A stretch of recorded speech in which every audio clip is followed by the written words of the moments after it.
Good day to you. This past weekend I did one of my favorite things to do in the world, and that was go to a Rolling Stones concert. I went to see them in Detroit, Michigan. This was my 20th concert.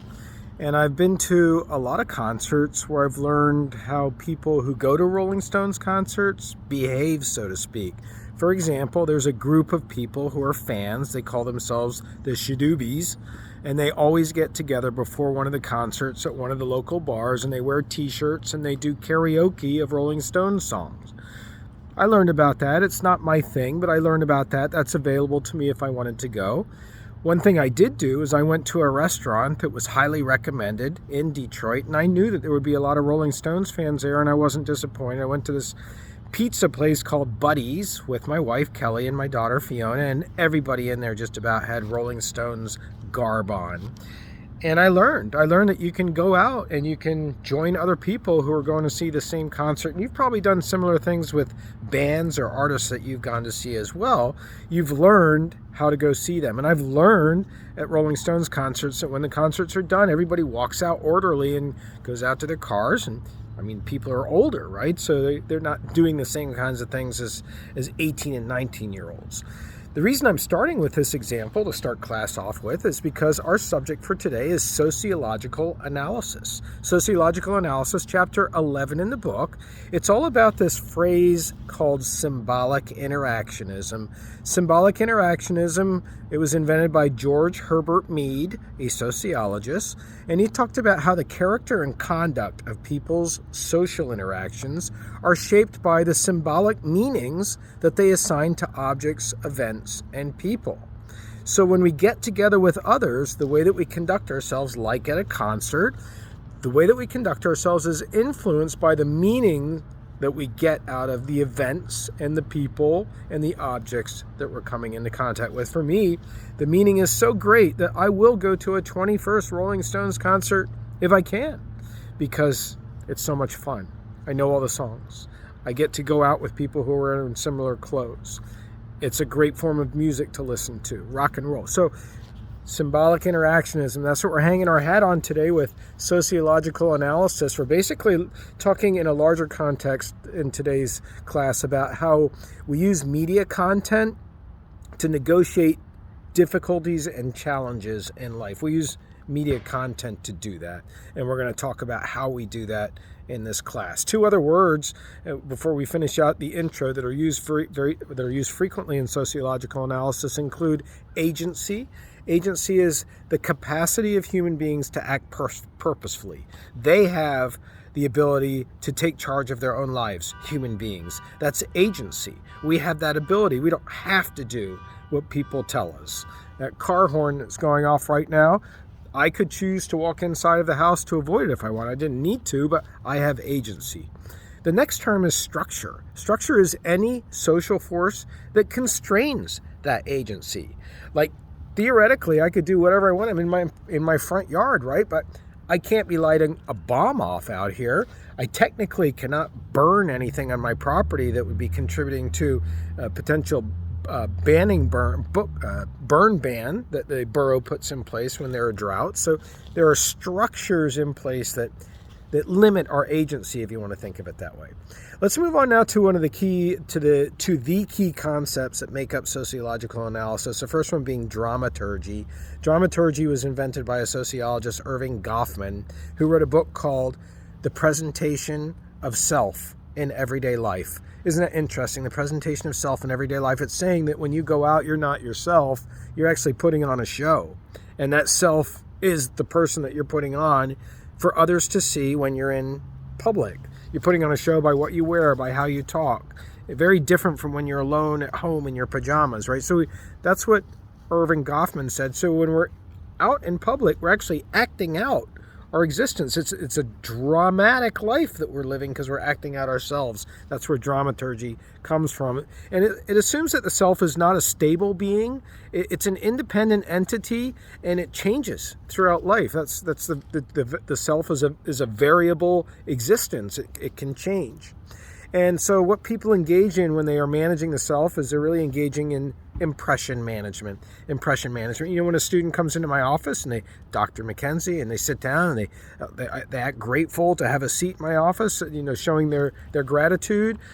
That's definitely trying to present a self to me to gain a certain level of respect, which I would automatically have anyhow. I mean, students deserve to be respected.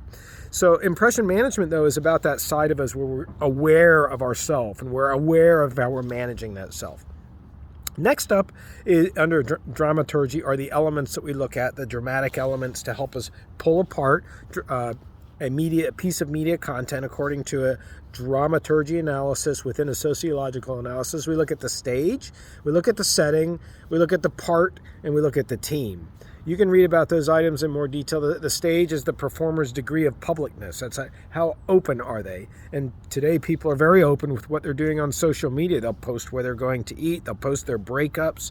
They'll post their political opinions. That stage has really expanded with the use of social media. It's the degree to which a person will perform in public, perform themselves. Next up is the setting. That's a situation in which the performance is occurring. That's the context. You got the part, which is the pattern of actions that define the particular character. And then you've got the team, which is all of the people surrounding the characters. Again, we're looking at life like a play when we're applying dramaturgy.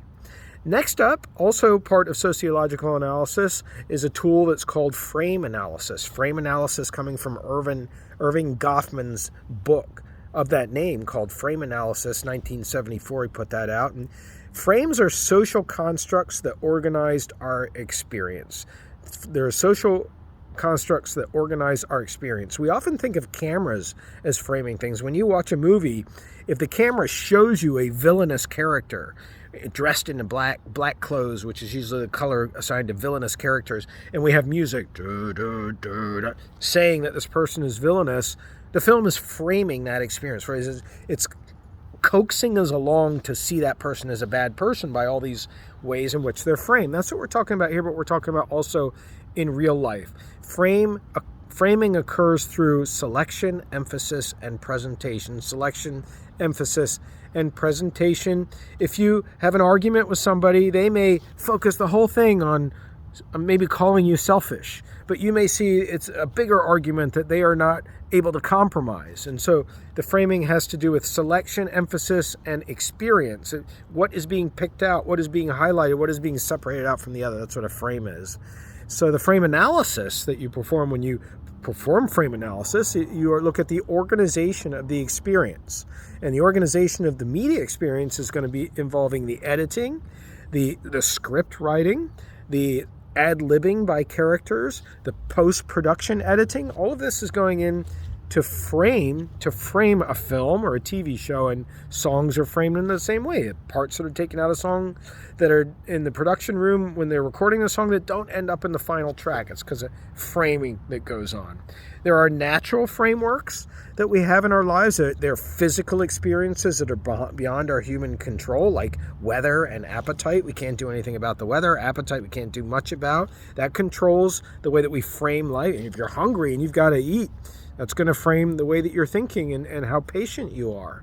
And then there are social frameworks. Social frameworks, they provide background information for understanding events. Social frameworks. If you are a Rolling Stones fan, then you might also be a rock and roll fan. And within the rock and roll world, there is a framework that says how you can enjoy that music. And one of the ways that you can enjoy that music, which is perfectly acceptable, is when you hear it to play air guitar. Do you pretend you're playing the guitar yourself, even though you're playing nothing but your hands in the air? That's totally accepted. But if you started acting like that in a grocery store while symphony music was playing, you're going to be seen as a weirdo, right? So there are social frameworks that help guide the way that we act. One of the main thinkers in this area is Todd Gitlin. And Todd Gitlin, he defined media frames as persistent patterns of cognition, interpretation, presentation, selection, emphasis, exclusion, by which symbol handlers routinely organize discourse, visual or non-visual. Again, framing is all about selection, emphasis, and presentation, those